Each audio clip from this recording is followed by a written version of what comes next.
Hey everyone, and welcome back to another video. And in this video, I'm going to show you how to cancel an order on eBay. Now, this video is going to be particularly useful for individuals. Let's say that you incorrectly listed a card and it accidentally got bought on eBay. How do you actually go ahead and cancel an order on eBay? Now, this video is going to be short, sweet, and simple. There's not going to be a lot of steps involved. But in order to do this, what you're first going to do is hop onto eBay. Then you want to go ahead and click on sell. Then you want to go ahead and click on all orders. And then from here, you want to scroll down to the order which you want to go ahead and cancel. So we're going to go ahead and cancel this order right over here.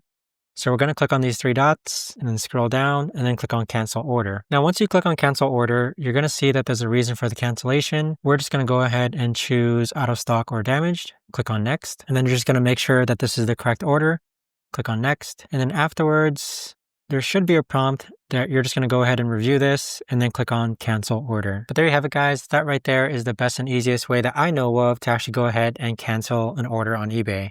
If you guys know of a better or easier way to actually do this, let me know in the comments down below. I would love to know. Thanks so much for watching, everyone, and I'll see you guys all in the next video.